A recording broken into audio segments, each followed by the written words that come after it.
Assalamualaikum warahmatullahi wabarakatuh. Di materi kali ini, mata kuliah sistem terdistribusi, kali ini akan presentasi membawakan materi yang berjudul sistem basis terdistribusi. Sebelum memulai ke materinya, saya akan memperkenalkan anggota kelompok. Yang pertama yaitu ada saya sendiri, Erlita Sofianti. Yang kedua ada Ayu Sri Rahayu, ada Indi Nurul Hasanah, dan Mario Aldi Putra. Langsung saja ke materinya. Yang pertama yaitu akan dibawakan oleh saya sendiri. Definisi sistem basis data terdistribusi. Basis data atau database adalah kumpulan data yang ada pada suatu perusahaan, organisasi, dan lain sebagainya.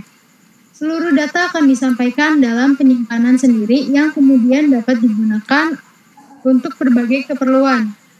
Sedangkan distribusi dapat diartikan bahwa semua data dalam database dapat didistribusikan atau disebarkan ke berbagai lokasi yang ditentukan.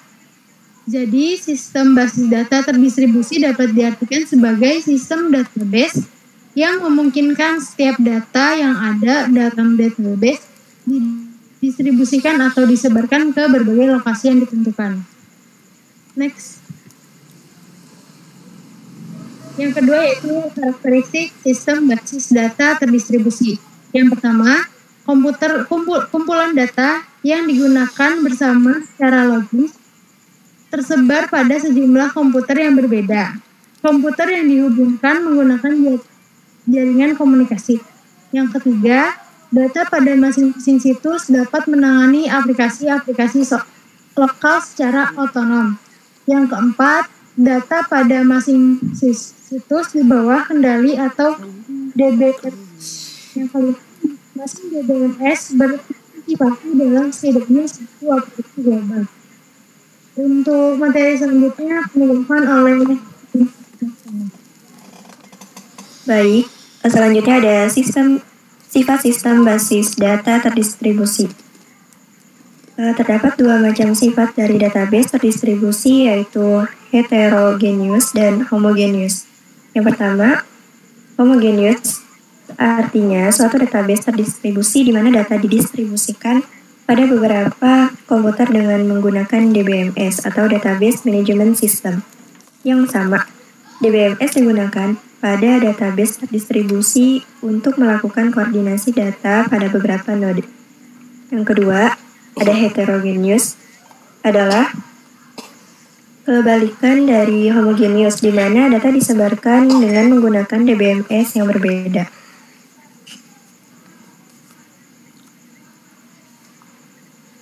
Selanjutnya di sini ada jenis transaksi pada sistem basis data terdistribusi.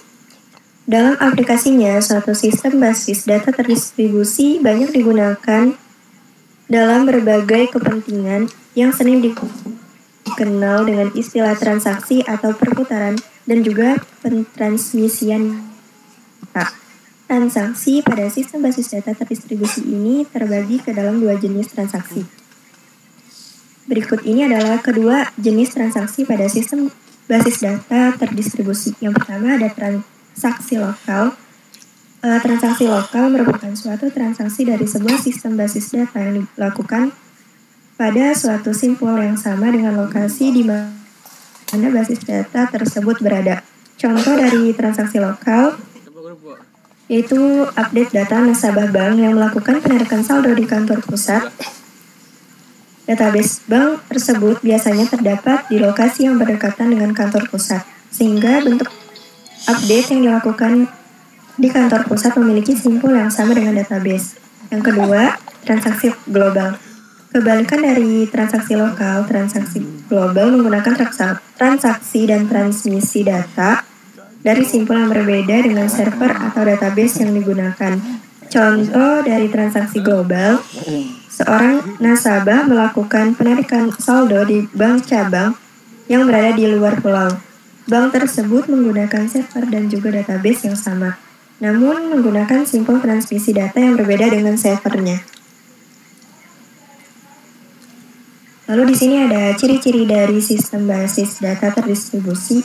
Ada beberapa ciri-ciri yang dapat menunjukkan sebuah implementasi dari sistem basis data terdistribusi. Berikut ini adalah beberapa ciri-cirinya. Yang pertama, data yang sama disimpan pada database atau basis data yang berbeda di beberapa tempat. Yang kedua, seluruh database saling terhubung dengan menggunakan jaringan komputer.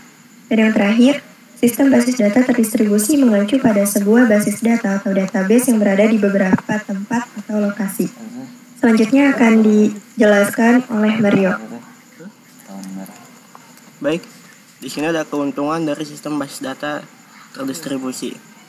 Ada beberapa keuntungan yang bisa diperoleh dari penggunaan dan juga pengimplementasian dari sistem basis data terdistribusi ini.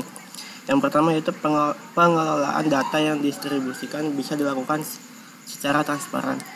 Yang kedua, pengembangan pada sistem basis data yang mudah dikembangkan. Yang ketiga, kinerja dari sistem basis data menjadi lebih meningkat. Yang keempat, berkaitan erat juga dengan kinerja dari keseluruhan perusahaan. Yang kelima, dapat mendukung ketersediaan data yang meningkat. Yang keenam, mudah untuk digunakan oleh usernya. Yang terakhir yaitu pengaksesan data dari database menjadi lebih mudah untuk dilakukan. Di sini ada kekurangan dari sistem basis data terdistribusi, yaitu ternyata meskipun baik untuk diterapkan dan juga diimplementasikan, sistem basis data terdistribusi ini juga memiliki kekurangan dan juga kerugian dalam penggunaannya. Berikut ini adalah beberapa kerugian dan kekurangan dari sistem basis data ini.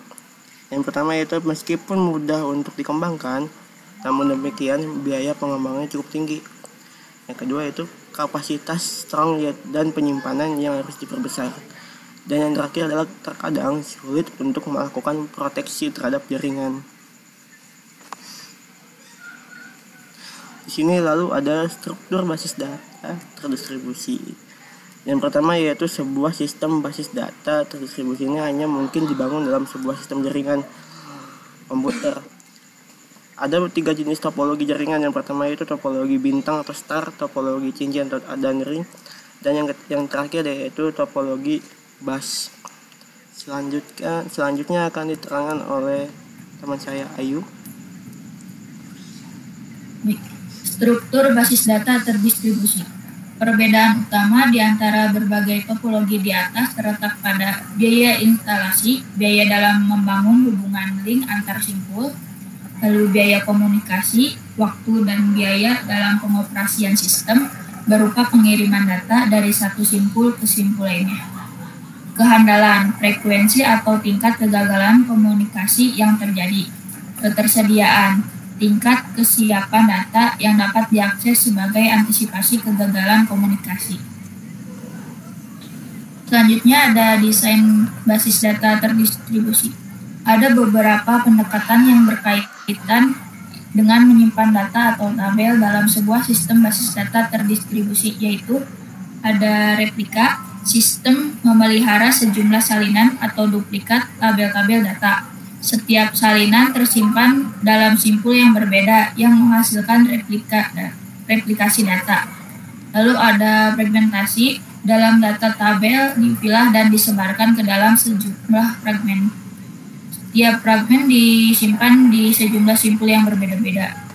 Fragmentasi dapat berbentuk fragmentasi horizontal, pemilah record data, atau fragmentasi vertikal, pemilah atribut data. Replikasi atau fragmentasi merupakan kombinasi dari replikasi dan fragmentasi.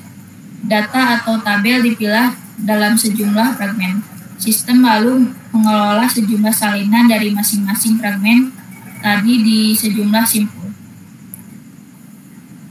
Sekian dari kelompok kami, mohon maaf bila ada kesalahan. Wassalamualaikum warahmatullahi wabarakatuh.